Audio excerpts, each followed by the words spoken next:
Angelina Knives. If you are coming from my last upload, today I'm going to be talking about sleep paralysis. This is going to be more like a get ready with me than it is a tutorial due to time purposes. It is actually a very terrifying experience if you guys experienced it yourself. I actually do know someone who actually enjoys sleep paralysis, but I'm just like, that is to each its own. I guess everyone's experience, I know everyone's experience is different. However, I would never want to experience this again. Literally made me cry. It's terrible. I've lived in the house for 2 years and some months at this point. My fiance's grandmother had actually just passed away, and we brought her stuff into the house. So I think it was either that night or the night after I experienced what I believe to be like my first memorable sleep paralysis experience.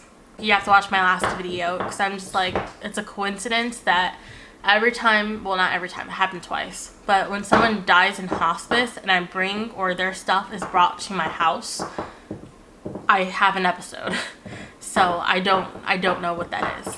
If you guys have an idea of what that might be, leave it down in the comments. I'm interested in hearing everyone's opinion on sleep paralysis, on the afterlife. Let's deep dive into this shit.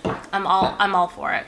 My fiance at this time works night shift, and I hated it because it would mean that, you know, he would always go to bed alone, I would always go to bed alone. I was working 11 to 7s, and then by the time I got home, he would already be gone for work. So for you guys knowing that, you guys can understand why this next part is a little creepy. So I'm in bed, and I start hearing my fiance's voice from the kitchen.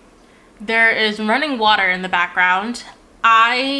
It sounded just like a sink that was just left on. I was like, okay, I wasn't even doing dishes. There would be no reason for my sink to be on right now if I didn't touch the sink. So from my bedroom, if you're laying in bed, you can see like this much of the kitchen. So all I could see is that the sink is off. So I don't have my glasses on. Obviously, when you're trying to go to sleep, you don't have your glasses on or you don't have your contacts in. Hopefully you don't have your contacts in. I can see that the light is on in the kitchen. All right, so I hear running water. I hear his voice in the kitchen. And weirdly enough, I don't think he was trying to talk to me. The voice actually just sounded like he was talking to somebody else in the room, which is impossible because there was no one in my house at this time of night, especially not my fiance, who's literally at work. So, you know, you would think at this point I'd be like super freaked out. You'd be right. I was freaked out. I was terrified. I was so scared. So I'm like, there's no way that could be him. There is someone else in this house with me. That's terrifying to think about. As soon as I tried to actually listen into the conversation, the water immediately stopped and the voice stops. Do you know that feeling when someone's trying to like not wake you up by getting in bed, but you can clearly feel their movements, like their slow movements, as if they're trying to like get comfortable without waking you up? That is what I felt right next to me in my bed. I felt as if someone was trying to get into bed. It was weird. It was fucking terrifying. It felt like I had a water bed, and we don't have a water bed. That is how easily I felt the movements. Like it was so crystal clear. And then a cold hand grabs my arm, and my entire body just freezes. I felt my head slowly lift up, although I wasn't the one lifting it. And then I felt my entire body slowly, like when I mean slowly, I mean like it was hella fucking slow. Like I felt it just drift. And it was as if, this is the only way I could actually try to explain what this was. It felt like as if my body was on a conveyor belt, like a really slow conveyor belt, and it was just slowly drifting away. And me, I am crying, not like hysterically crying, but I'm having tears running down my face, fucking scared. But here is the thing, I thought I was dying. I'm like, okay, I must have had like a heart attack and died, and this is my soul leaving its body. This is it. I'm dead. I died. I'm leaving now. Like, I'm thinking crazy shit. And this entire time, I'm still fucking awake. Like, I can clearly see around my room. I can't move my head, but I can definitely look around my room and I'm seeing shit. Not like ghosts and shit. I'm seeing everything, and I can still see everything in my room, like, as this is all happening. I am absolutely terrified. I'm crying, and I can't even, like, bring myself to pray because, like, obviously I can't fucking move, let alone move my tongue. Like, it was terrifying. Like, I just can't stop saying terrifying because it was so scary. Like I said, I thought I was dying. I'm like, my soul is being ripped away from reality right now. I'm going to hell. This is me being dragged to hell. You know, I thought it was something like that. And I thought, you know, this is it. I can't explain that. I don't know what caused it. But that was my experience. But the drifting ended up stopping. I don't know how to explain it. Like, it took me a while to realize that I never actually moved from the spot where I was before. So immediately after that, I sat there for a few minutes, just shocked. Because I'm like, what the fuck just happened to me? Like, did I die? And, like, my soul left my body? Like, what the fuck happened? I was so shocked. Like, I keep saying shocked because that, like, the fuck was that? The fuck was it? So after that, I laid there. It took me a moment to actually be able to turn on my light. It actually took me a moment to be able to sit up, turn on my light. I immediately took to Facebook. I'll insert the screenshot. I was unable to sleep for a long time after that. My fiance, of course, is not very spiritual, so he doesn't believe in any of that stuff, so I didn't have any support. Second time I had sleep paralysis, or whatever it might be. So for you guys listening or watching, what do you believe that was? Like, do you guys have answers for me? Did you guys experience anything similar? Do you know anyone who's experienced anything similar? Let me know. Like, I want to really deep dive into this stuff because I'm so curious and like what might have caused it. Why do you think this happens to certain people? Was it a sign, or did someone try to tell me something? Like, let me know. Second time this happened to me was also kind of like random. It was a lot longer than this one. All right, so my fiance, I'm just gonna call his mom my mother-in-law just to make the story quicker. His parents lived next door to us. We were over there for breakfast. His mother was HR at the company that my fiance worked for at the time. And so one of the co-workers ended up visiting the house, my in-laws' house, because like I said, she was HR and he needed to request some time off because his mother was dying in hospice. I don't know this guy's name. I completely forgot it. It makes me sound like a terrible person. He introduced himself like rather quickly, but we'll get there soon. So he goes up to Celia and he's like, listen, my mother's dying in hospice, and her mother had actually recently died in hospice as well. I already told you guys that was when sleep paralysis happened. She was like, oh, I totally understand. My mother, you know, just passed away as well. Yeah, I'll give you the time off. And he's like, thank you. And then he looks to me, and there's no reason to look to me, by the way. Like, I'm nobody in this scenario. So he looks to me and he asks for my name. And, you know, it could have just been like a really polite thing to do, I guess. I don't know. But he introduces himself to me. I tell him my name, and he's like, okay. And I'm like, nice to meet you. His mother actually did pass away. My fiance comes home with this gorgeous teapot, very antique looking. He said that his co-worker's mother, the one who died in hospice, wanted me to have that. So I never met his mom before, so I don't know why she would want me to have that teapot. Like, he probably would have just, and like I said, we didn't even talk.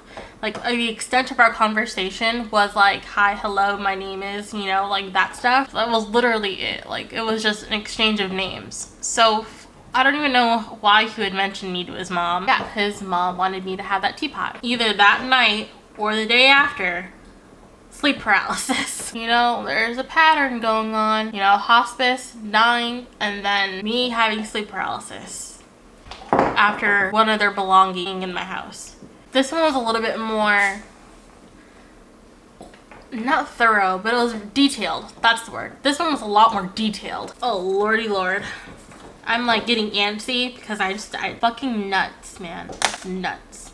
So this is what happened. I was walking down a road that I've never seen before in my life. It was really dark outside, but also I know that there was no fucking way I would be outside at this time. Nothing seems off. It was just really dark. But then I start seeing a person far down the road, like far, but you know, I know it's a person. The street lights are pretty dim, but I'm not scared. And I feel like that's really important to note, that the person that I saw from afar that just looked like a little shadow didn't scare me. Wasn't scared of it.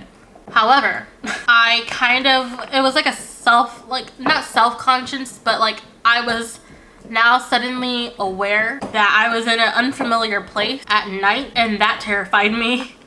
So it wasn't even seeing another person there that made me scared. It was the fact that it was dark outside and I had no fucking idea where I am. This is what led me to think that it was like astral projection, because like I knew that I was in my house because I can see my fucking room, but yet I'm somewhere else. What the fuck? That makes no fucking sense. I couldn't make any fucking sense of it. Okay, like I was like, how the hell am I here but also over there? What the fuck is happening? Why am I clearly here but also very visible over there? I don't understand. So I see the shadow off in the distance.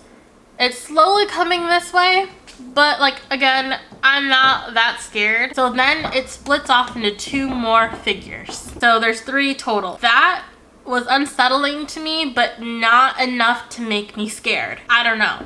I just wasn't, something about them, they weren't terrifying figures. You know what I mean? They weren't like chasing after me. It wasn't like that at all. They were just normal figures casually walking this way towards me, and I was walking this way. Like we were going in opposite directions. And the only scary part was me being alone in a place that I was unfamiliar with. I was still walking at this point. Each of the shadows started to talk. But do you know, like when you walk into a room and everyone has their own like side conversations and you can overhear all of them at once, like everyone's side conversation at one time? That is how each individual shadow sounded. Each of them sounded like a room full of crowded people. They all had voices that kind of was like trumpety, I guess you would say, like not necessarily like distorted, but it just had like a lot of sound to it, like instrumental sound to their voices. Like if violins and trumpets could talk, that is how they sounded. It was weird. It was bizarre. But I didn't understand what they were saying because there were so many voices coming out of those 3 figures at one time that I understood nothing. Like it was so hard to make out what they were trying to say. But they were talking to each other and not necessarily me. So I thought that was like very similar to my first experience with the sleep paralysis thing, is when I heard my fiance in the kitchen talking to somebody else. They weren't talking to me, they were talking to somebody else. So same thing in this situation. I'm hearing them talk to each other, but I can't listen to like what they're saying.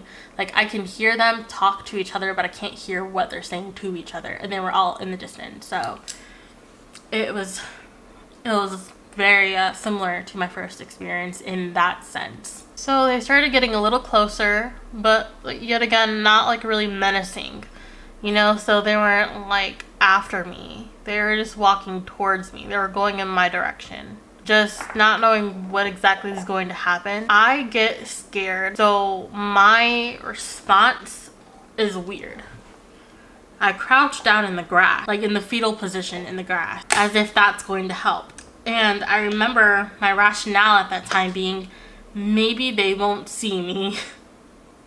I'm not even behind a fucking bush, like, or anything. I'm literally just crouched down in the grass, like, you can't see me. Like, I don't fucking know, man. I don't know. But yeah, that happens. They walk right past me, and I'm in the grass, huddled. And I was afraid that something was going to touch me, or I was, you know, I didn't know what the fuck to think. I don't know where I am. That was that. I then move on to a different, like, it switched so fast. I went from crouching in the grass to suddenly being under a blanket. And at this point, I think I had fallen asleep. I can actually hear myself in my sleep, if that makes sense. like my astral body, let's just use technical terms here, my astral body felt like it was under a blanket or in kind of like some amniotic sac of some sort. Like it was wrapped around me and I couldn't move. I was stuck in a sack or a blanket or something that was covering me all over, and every time I would try to like lift, there was a blockage, so I couldn't move, I couldn't breathe. I was hearing myself snore. I was trying, like my astral body was trying so hard to move and break free from this sack. It was as if I was trapped. Exactly like as if I was trapped.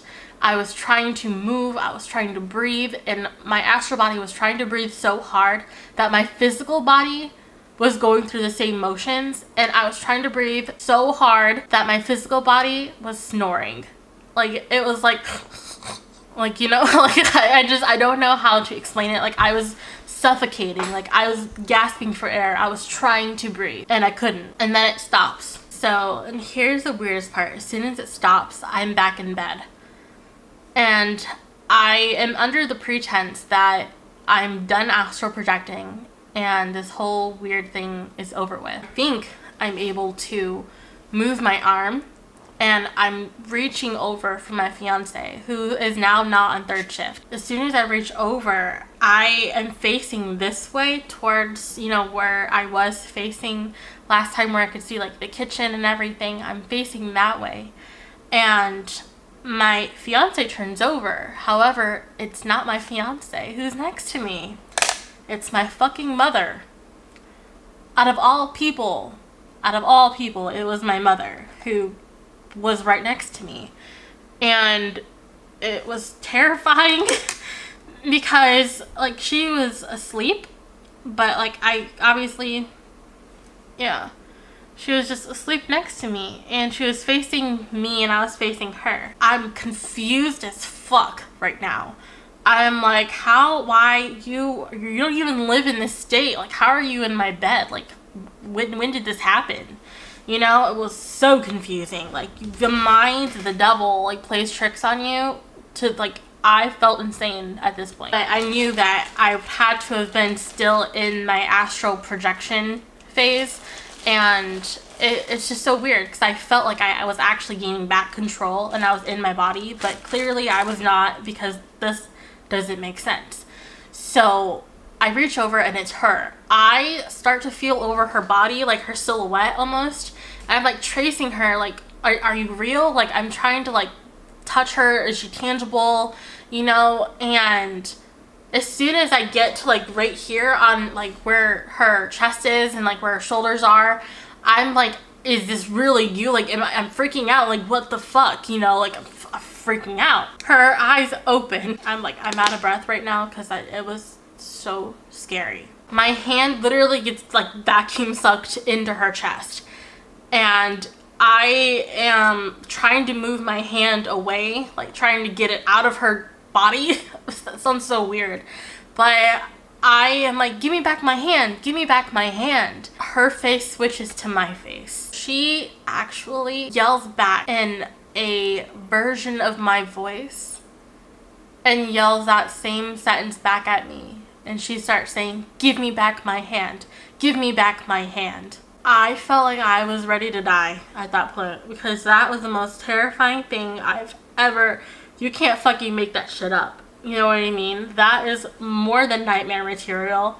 That is more than I could ever even fucking make up. Like, I'm not that fucking creative when it comes to that kind of shit. I'm terrified out of my fucking mind at the moment. Not at the moment, like now, but like in that moment, I was terrified out of my fucking mind. My astral body like left again. Like, I was just a fucking mess. I left that shit alone. I did not want to visit that place again. That was weird. I end up in like this black room, like this dark room, and I see my sister. And I'm like, okay, first mom, not my sister. What is happening? You know? And my sister is crying. At this point, I'm still freaked out over the whole mom, my face, my voice thing. Fucking weird. So my sister is crying, and she has a baby carrier next to her. And she has this, there was like a little boy running around her, but she at that point only had one child. And the child has SMA. If you guys don't know what SMA is, it stands for spinal muscular atrophy. It's a very, very, very rare disease. I'll let you guys look it up. Look up SMA. And that is what her first child has. That is what my niece has. She's a beautiful, beautiful child. She has been through so fucking much. But I could only assume that is the baby in the carrier. And I'm like, she only has one baby, so who is this kid running around her? She's saying that she's pregnant and she doesn't know what to do. She seemed really stressed out and really sad. I end up leaving. I remember distinctly hearing my own voice as if I was narrating the scene. And it was like a very sad voice I was speaking in, and I'm like, she seems sad, we should go see her. I said we. Like, clearly, that's just insane to me because, like I said, me and my sister do not have the closest relationship at all. And maybe it was me sensing that she was stressed. I felt like that was the moment where I was able to reunite again with my physical body. I'm back in my bed. However, I hear the floorboards creak immediately as I get back into my body. And immediately I think, oh shit, I'm not done yet. So as soon as I heard those floorboards creak, I don't know if this makes sense, but I felt sadness. Like, I didn't feel sad, but the room felt sad. There's no way to explain this without sounding crazy. Like, I could feel like a presence in the room with me.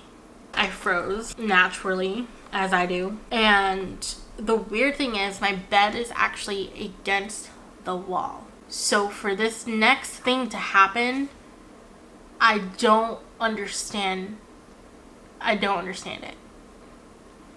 So I actually felt a presence behind my bed. However, my bed, like I said, is against the wall. It's physically impossible for someone to fit behind the bed, but I felt the presence behind the bed. Then it took me about 4 minutes to realize that I was able to move again.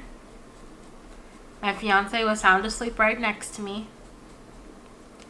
Everything was normal. Again, I wrote my experience on Facebook, as I did the first time. I was really on the fence about telling my sister what I saw. Because number one, like, they don't believe, like, she doesn't believe in, like, ghosts and spirits and all this stuff. Although we do have one childhood experience that I do remember us having together. And she remembers it as well, but hates talking about it. Because she's one of those people who, although they've experienced something, they still are in denial about it. And she's in denial about the whole thing. Like, she knows it happens because we talked about it a couple times, but she has the exact same memories as I do when this happened, and she just doesn't like talking about it. Like, she doesn't like acknowledging it, you know what I mean? I was on the fence about telling her what I saw, but I did. I told her about it, and she was like, girl, there is no way I could be pregnant right now. I wouldn't even know what to do if I was pregnant right now. That is stressful. Do not say that. And I was like, listen, I'm just telling you what I saw. I don't know. I don't know. I'm just letting you know. And I told her, I was like, and there was a little boy running around you, but you were saying you were pregnant. And I knew it couldn't have been, my niece, because she was the one in the carrier, I assume. Which didn't make sense. It's like, if I was pregnant, it's a possibility that the child might have the same condition as my niece. She ended up calling me a day later, and she said Brianna. My family calls me Brianna. She was like, Brianna, you would never guess. And I'm like, what? She was like, I'm pregnant. And she's crying to me, and she's scared, just like I saw. And I was like I said, I don't have a close connection with my sister. there's no way I could have even guessed that she would be pregnant again. And she was scared that the child that she was pregnant with would actually come out with the same condition as her first child, and that's a completely rational fear. She was just shocked because she didn't even know she was pregnant. So how in the world could I have known if I haven't seen her in a long time, I haven't talked to her in a long time? Like I said, no freaking possible way I could have even guessed that she would end up pregnant again. That there seems to be like a pattern as well when it comes to pregnancies and babies and guessing pregnancies. For some reason, I don't even know, like I don't really consider it a gift because it's just a weird phenomenon that ends up happening. Like with my cousin, talking about months before she even knew she was pregnant, I had a dream that she was pregnant, and I told my mom about it. I'm like, listen, I had a dream that our cousin blah blah blah was pregnant, and she was like, no, that can't be. She's not, you know, she's in college right now, she has a good head on her shoulders. You mean, like, you could totally be in college and have a good head on your shoulders and still be pregnant. So I don't really know my mom's rationale when she said that. But I'm just like, yeah, it's just a dream. Like, I was just letting you know, like, I had that dream. Months later, my cousin knocks on our door and she's crying because she's pregnant. And I was like, oh my god, did I predict this? I don't know. Weird shit, I swear. Then my coworker recently, who I also don't really have like I don't have a personal connection with her like at all. And she barely works. She works like 1 day a week or so. And we work in different departments. But one day she came in for a shift at work, and I'm like, haven't seen her in a long time, you know, all this stuff. And she's like super skinny, so there's like literally no way I could have fucking known. But she went to hug me, and immediately I really wanted to say, oh, you're pregnant? You know, like after one fucking hug. And I'm like, don't say it. And it was just like the weirdest fucking feeling that I had. I was like, as soon as I touched her, like as soon as like she touched me to hug me, I immediately looked at her stomach, and she's so skinny. Like there was no bump, no nothing. Like she's so skinny. In my head, I was like, ask her if she's pregnant. And I'm like, actually, I should not do that. For obvious reasons, you don't want to ask someone if they're pregnant. We have each other on Facebook, but we don't, like, she doesn't post. And she's like, I have something to tell you. And I'm like, what? And then she sends me a picture of pregnancy tests. Positive pregnancy tests. And I'm like, oh man. And I text her back. I was like, I knew it. I'll put screenshots up. I said, girl, I knew it. It was just a feeling. And then she's like, how did you know? And I'm just like, girl, I just knew. Like, it was weird. Like, I just knew. I didn't get any vision about her baby or anything like that. I couldn't see anything. Maybe a month or so later, she had told me she had a miscarriage. And in my head, I'm like, is that why I didn't see anything about the baby? And it saddens me because I was really excited for her and her husband to I was just excited about the whole thing. So I wanted to be like involved. Although she's just a co-worker and she only works like once a week, but she's such a sweet lady. And yeah, I felt really bad. She didn't deserve that. She's going through a lot of health issues now because of the miscarriage and because of all the stress.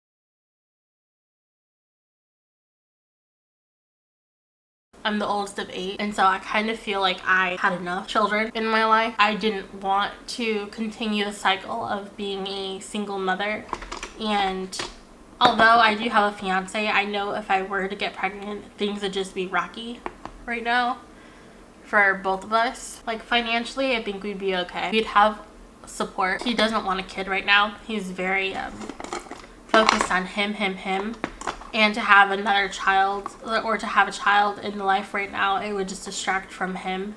And it's just, if you want to have a baby, you can't just always be focused on yourself. So I've been putting my hopes for a child on the back burner in order to focus on my relationship. Maybe eventually I will get to have a baby, but I think for now, maybe I'll just keep predicting babies. I've had a few dreams where I was pregnant, but nothing ever came of it, because obviously it doesn't always have to take two. Granted, there's other ways I could get pregnant, but like, I want it to be from me and my partner. So do you guys think that you have a gift? Leave it down below. Do you also predict things? Do you astral project? Do you have sleep paralysis? What is your experience with sleep paralysis? Do you think it's genetic? Just let me know. I'm like super curious. As you can see, I am very open-minded, and I just want to know. If you guys are wondering what this highlighter is, it's actually a Wet n Wild highlight. Okay, I think all that's left to do is my bottom lashes and my lips. But before I do my mascara, I've been really liking setting my face with a setting spray before I even do my mascara.